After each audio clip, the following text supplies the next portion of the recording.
What's going on, guys? Welcome back to RC4wd. So I'm kind of bored around the shop today, digging around through rigs.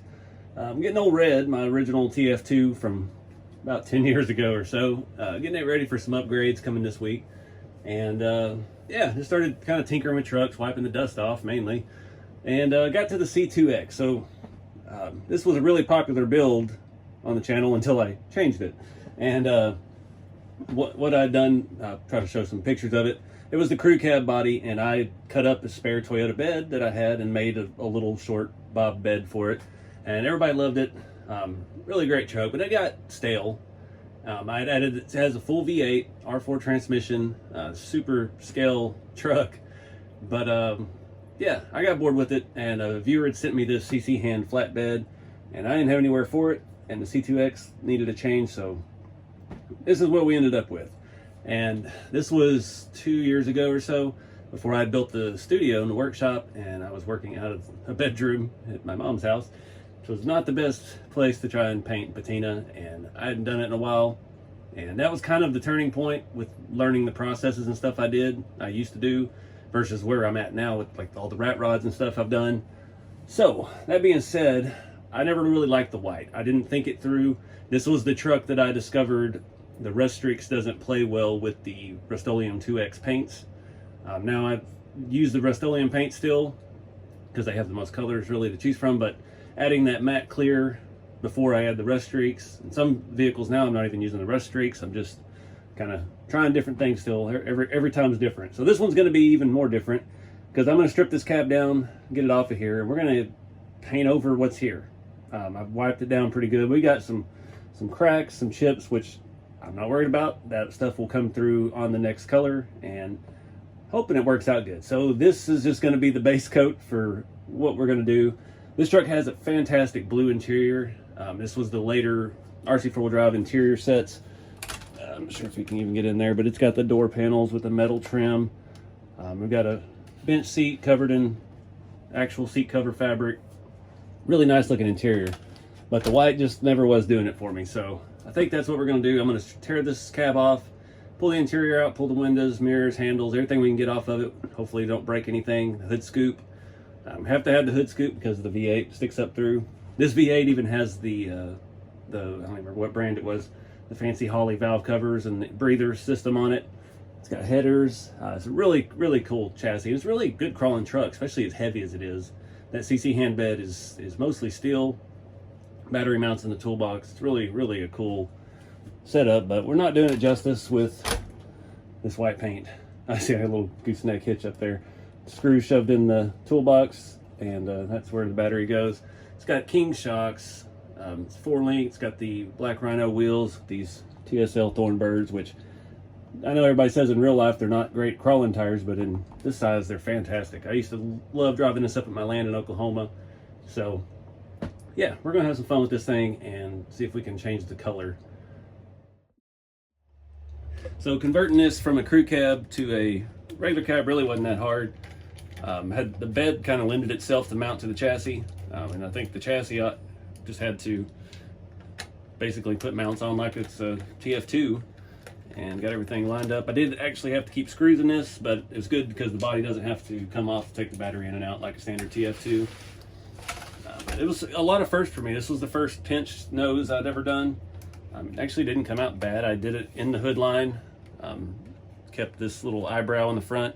I didn't really ever want to come back. I wanted to put square headlights in, but I don't know why I didn't at the time. Not, you know me, I don't like electrical. I'm pretty sure I welded this bumper, made it from scratch. It's been a long time, I don't remember.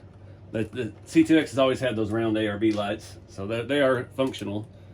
The lens is coming off of them. Yeah, anyway, real metal hood scoop. But that's the showpiece underneath here. Oh man, we got old electronics. I don't even remember what motor is in this thing. I'm guessing it's probably a Holmes. I used to run Holmes Torque Master Experts and everything. I think is a 32 turn Torque Master Expert. We got the old DX3S receiver. Just, I mean, that's a, what's that say on there? That's actually the original ESC. So that is the RC4 drive Outcry ESC. This thing is packed full. It's got the Edelbrock, that was the intake and valve cover setup with the distributor, all the wires, the headers, a total nightmare. I hate doing plug wires, but it looks cool. And it's kind of neat too that it's not the full center of attention, but you can peek under the hood scoop and see what's going on. But yeah, this truck's pretty good. I don't hate it. I use the TF, or not, maybe the one with C2X, the battery tray to make some body mounts for the rear. It's got the regular TF2 style in the front and everything except the screws. We can't put grub screws in it because it does, body's a little messed up from pinching, but it is what it is. So we got tall hoops, we got the King shocks, stock axles, but we have all the aluminum suspension mount upgrades that RC4 Drive had for this thing. It's a pretty stout truck. Now the transfer case is impossible to show you. It's one of those old black, like the ones for the semi trucks. It's like a two-piece housing. It's center inner entrance and center exit. It's got inners up top, drops down below. It's made to bolt in between the frame rails. I believe I had to space it out. I can't see because actually it's bolted. It's not even bolted to the chassis. It's bolted to the skid plate. So kind of unique, but worked out really well to keep, because your R4 is centered on your output. And that's why the TF2 conversion kit with the transfer case attached to the, or married to the transmission, it's really, your output on the front is way off to one side. And we didn't really need that on this truck. This truck has a center diff in the front end. So we kind of find that balance between scale crawler and actual crawler type stuff. Those plug wires on that side are really long, but you're not gonna be able to see it anyway. Those are some of the old RC4 Drive resin printed headers that they sell on their Shapeways store. And yeah, really heavy truck. We've got a Reef 444 that is barely squeezed up in there. I think I actually had to file down the front of the engine to get that to fit. But everything is pretty well balanced. And yeah, I'm digging it. Looks like our light mount is rusting. Yes, that is the bumper I made. This paint doesn't hold up well, but it's pretty stout. But anyways, we'll move on to the body. See, we've got cab back. Well, that's for the battery cable to stick up through. We've got the full floor interior, and the interior I'm really happy with. The hood scoop unbolts. We've got this radiator. This was like an Amazon deal. In the front, we got some rusty screws on it. The fans used to spin. That one's kind of spinning. So just a little detail. That'll unbolt from the body just like the grill does on the truck. Hood scoop unbolts, interior unbolts. I'm not sure. The door handles are probably going to be a problem. And our marker lights are glued in, so that's going to be a problem too. But we don't need marker lights where we're going. We'll see what happens. We've got back window doesn't fit very well. We might readjust that a little bit. But this will give us a chance to clean up the interior a little bit too. So anyways, I'm going to quit rambling. Start tearing this body apart in high speed and get this thing going.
So I wasn't going to sand it, but I just wanted to see what the Scotch-Brite would do, and it actually took off a lot of the rust streak.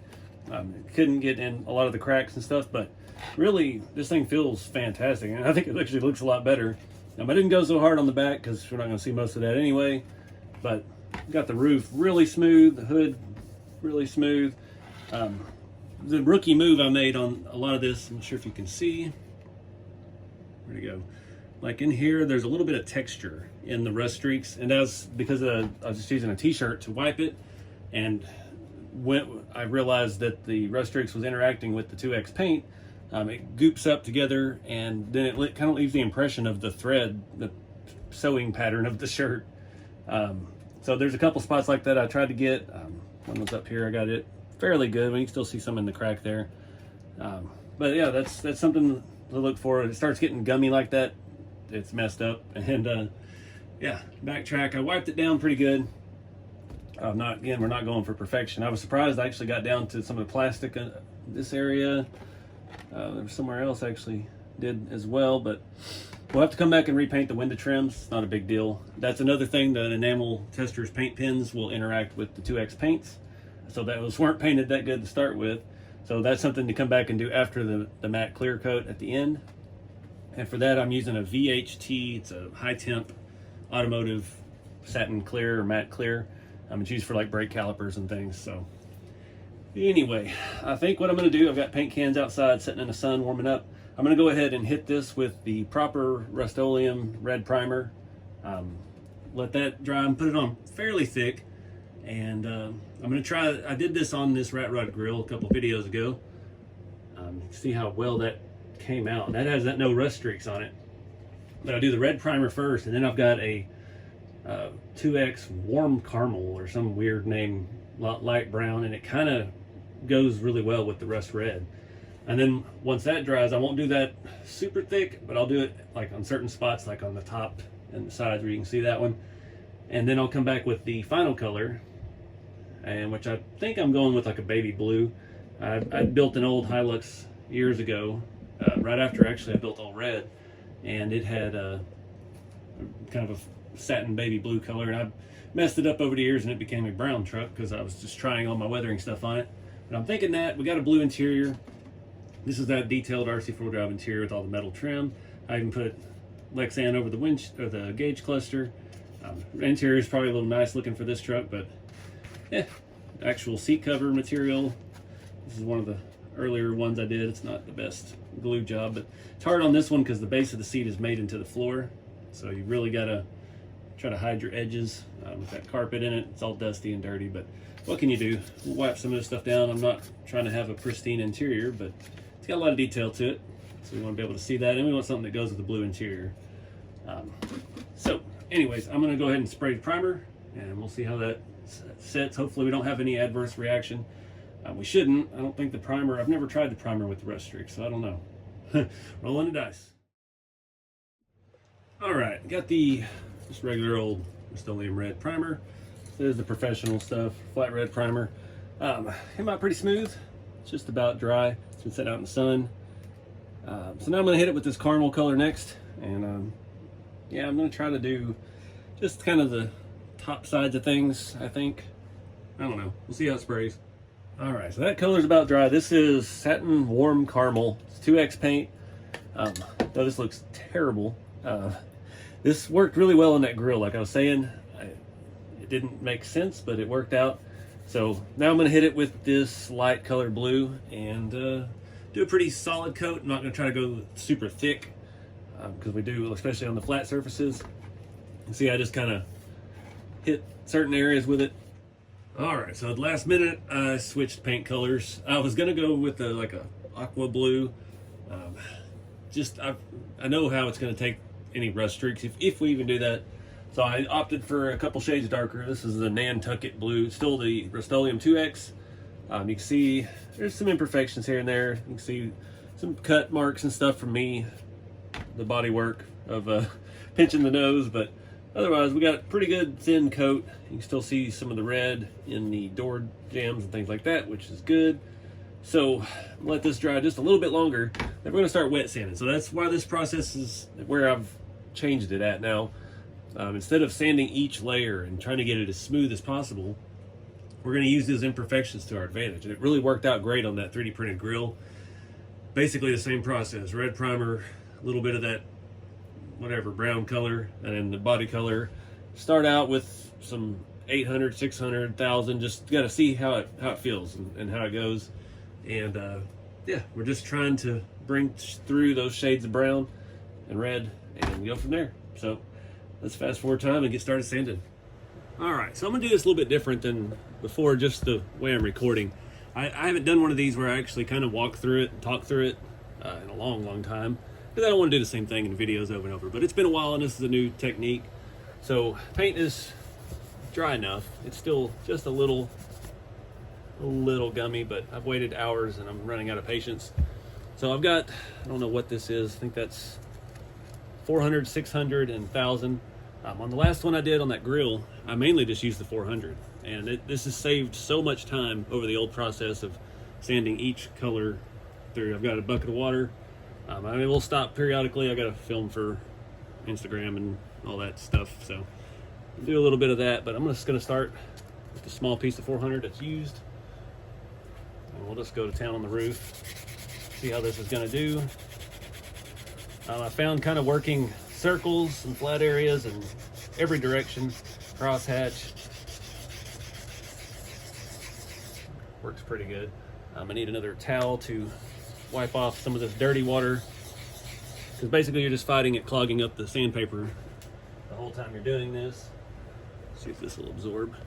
And you sometimes, like on the darker colors, you can't really see how far you've gotten down with all that dirty water up there. And you can see we got some spots coming through of, I guess that's the rust. That's just where that primer splatters in chunks, and that's going to give us a neat effect. I'm not mad about that. We just got to play into it and try to not overdo it in certain areas. Like, we don't want to get this front edge completely without getting down closer to the window trim. It's just a game of trying to make it appear where it would naturally, as opposed to just where your hand makes the pressure. Because if you just start slapping down this and going round and round, you're only going to get the middle, the edges, the high spots. And if there's any kind of deformation in the print or the molding, casting of the body, those lines will come through as you start bringing down the layers. So it's just being aware of where you're actually making progress. You see we got a lot of the brown coming through right there. And more water. And the water, all it really does is just helps clear the paper off, so you're not just smearing clumps of it into the sandpaper, into the grit itself. And I got more speckles coming through. I want a little bit more than speckles. I may have put on a little bit more paint than I intended. But as we found with this, if you mess it up too bad, you could just scuff it up, paint it again. We could always come back over this with another color if we really wanted to. Trying to get that sun faded bleach look on the panels, where it looks like it's just eating the clear coat and then it's eating the blue, and now we're down to some rusty looking mess. This may not have been the best color combo for this truck, or may have done a little bit too much of the tan. I don't know yet. You never know till you get it done. So I'm gonna keep working away at this. I'm gonna film a little bit on the other camera, and we'll see how it goes. All right, I get a brand new piece of paper, and having that nice hard edge again is letting us get up against these rain gutters a little bit better. We're still limited as how much we can actually get in there. You could use a file or something if you really want to get precise. The A-pillars are going to be a big challenge. I'm still working down up here. Wipe off the blue. See you bringing through some of the red from the orange. I need to do more on this side. Just trying to even it out. I like to bring more of that back edge out, but you can see we're getting into that lip already. And we just immediately went down to the white body somehow. This sandpaper is, that's 400. Felt like it was a different grit. It's not. It's feeling like there's something on it. I guess starting with a used piece of paper wasn't the best idea, because I don't know how this is gonna operate compared to it.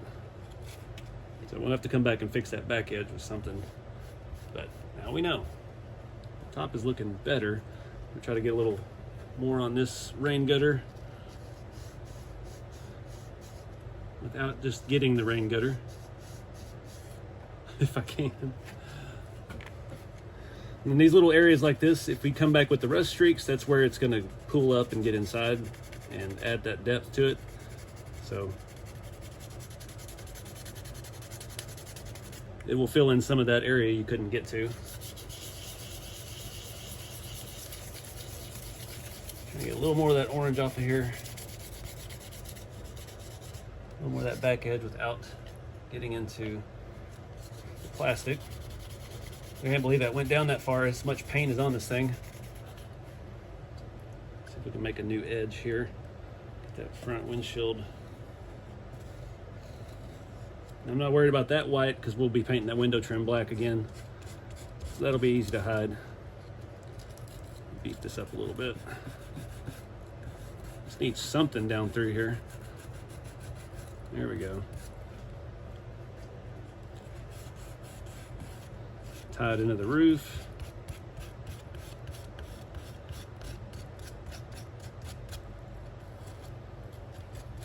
All right, do the same thing on the other pillar, and just keep working our way around. Another key thing is to keep wiping your paint residue off. You don't want to smear it around. You really want to scrub it off, because if that paint sets on there, even after the water evaporates, you paint over it, like our matte clear, it will texture. You'll get bubbles and things like that. Another thing too is some of these paints can be, I don't know, absorbent of sorts, so it could trap moisture in it. So I like to use the heat gun to try and dry these things a little bit before I put anything else on after we get done sanding. Yeah, that piece of paper is about done for as well. We're gonna be blowing through some sandpaper since this is a full body. But trying to work around some of the detail stuff, get this back window. It's not going very well. I don't know why. But having that little bit of that orange beige mocha color come through just adds a little bit more depth to it. I don't know what's going on with that little section there. Just gotta be real careful on the corners. See, I got a little bit of white there. I'm hoping the rust streaks will hide it. I'm guessing we're gonna have to probably do that. But again, we won't know until we get there. You could always come back too, like once you get it to this point, and paint it with a darker color and then do this same process again, and you could have shades of the lighter color coming through so it really looks like the paint is faded. Something to think about as well. I still don't know what all I want to do with this thing, so I'm gonna quit talking and just keep sanding. Try not to bring out any more of this plastic. All right, well, I'm not loving it. I'm thinking I'm going to do another color on top of it, and then we'll be a little more delicate. First thing I'm going to try, I need to get some new water that is contaminated. I put a clean sheet of sandpaper in there and pulled it out, and I could see the blue paint on it. So you got to keep your water somewhat clean. I'm going to come back with my, well, now I can't use the paint pens because that'll, I was hoping I could come back and touch up the white with a black paint pen and just, paint over it, but that ain't gonna work because I know the 2X paint doesn't work with the Testors paints, so we're just gonna have to rock it. So I'm gonna hit this. The top, I really like how the top came out, but I was having trouble getting all this because this is all cut and glued and bent. That crack that it had kind of popped out cool, but yeah, not really loving that shade of blue with the rust showing through either. So I'm gonna hit it with a darker blue. I've got two to choose from. Let me grab them real quick. So this is kind of like what I did on the shop truck, or the farm truck that I did for the build off. I don't remember which shade I used. I've got evening navy and true navy. I don't know. We'll just grab one and go. So I'm gonna hit this with a heat gun, try to force dry all this water off of it. See, you got blue paint all over my hands. So yeah, I just got to roll with the punches with this. I didn't know how it was going to turn out. This is the first smooth body I've ever tried this on. That ratrod grill is that multi-jet fusion print, so it's got a good bit of texture to it. Like all this stuff here, it's got a nice fine little texture, and that lends itself to this process really well. I'm not sure the smooth body is really working out. So yep, I'm gonna force dry it, get some fresh water, hit this with this dark blue. I'm gonna do a very light coat.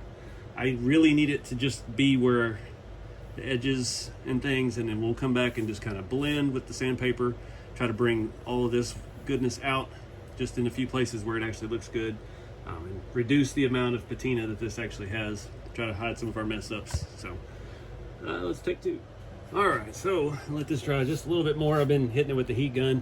Went with the True Navy, the darker of the two. Got fresh water in here.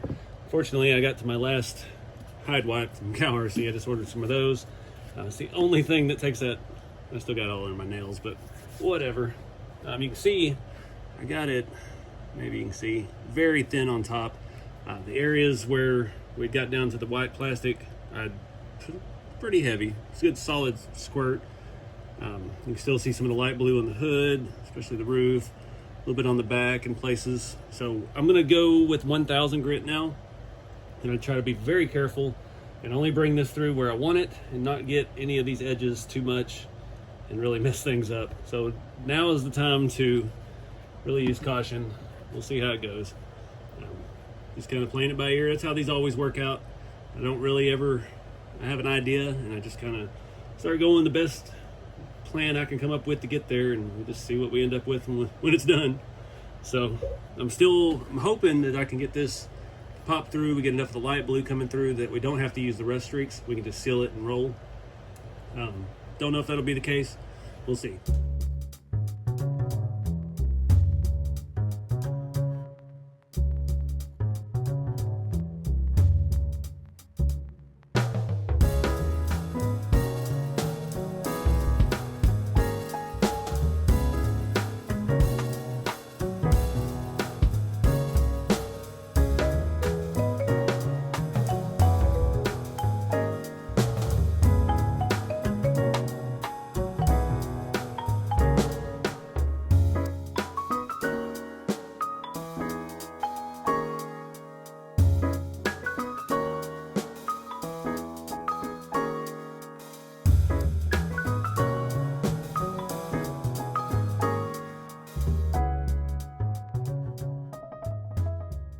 All right, getting ready to put the VHT flame-proof satin clear.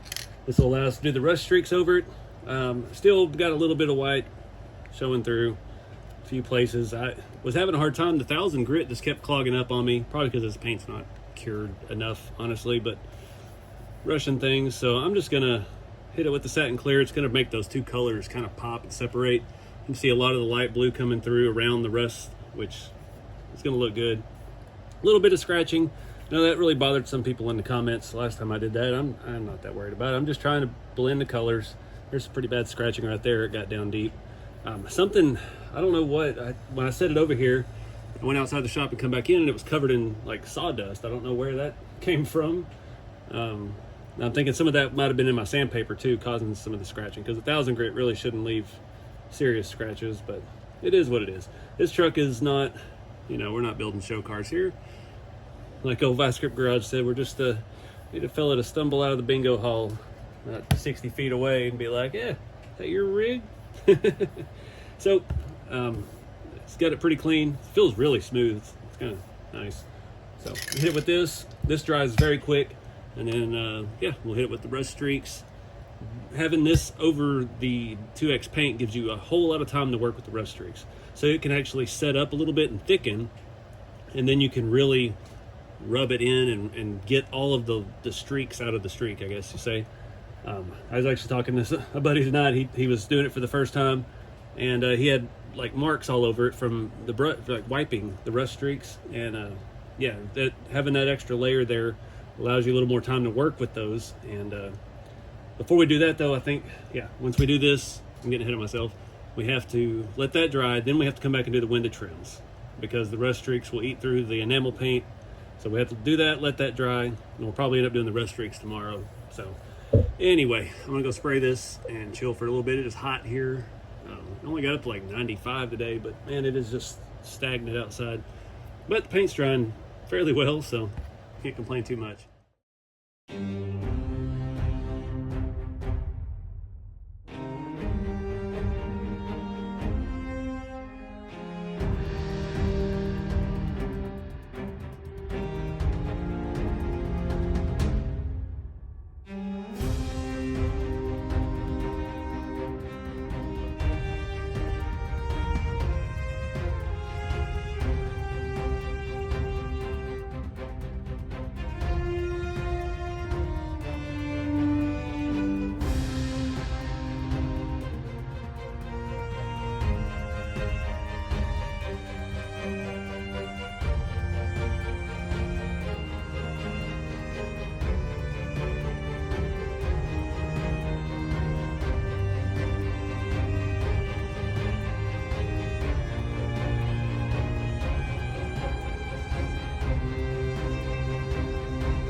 All right, guys. So I'm pretty happy with how this came out. I like it a lot better than the white.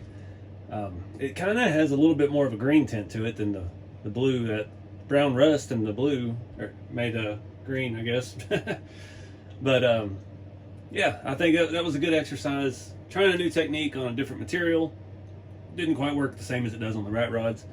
But doing the second color of paint and kind of blending the fade, I guess, really pops. I like that technique a lot, doing two finished colors, because it looks more true, like a real car would have lighter spots and darker spots, and to add some of that to it, it's not just rust under paint.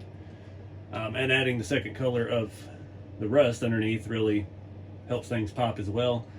This body was a little bit more challenging because it's been pinched, and it's not perfectly flat. And yeah, I haven't done a Hilux body in quite a while, and yeah, forgot where things like to rub, but like that one spot on the hood, I mean, there's just no way around that. It's at a stress point. It sticks up higher than it should because the way I glued the hood after the pinch of the front. But yeah, I'm digging this thing.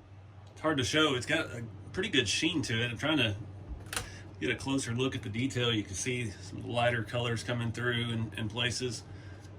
The top, the roof is really my favorite part. That's how it always goes. It's like one panel always comes out perfect, and then everything else has got flaws. But it's those things you see when you do the work yourself. You know every little thing that you're not happy with about it, and that's just how it goes. So I like it. Overall, it's good. This is, again, a crawler. This isn't a show car or anything, so imperfections, it's going to get scratched up on the trails. We'll be tacking more rust on it.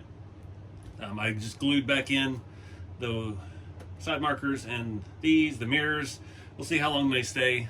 They had been installed properly and glued, so the glue hardened the rubber, and they didn't want to go back in the way they're supposed to with the body clip behind it. So they are pretty much just held in with glue.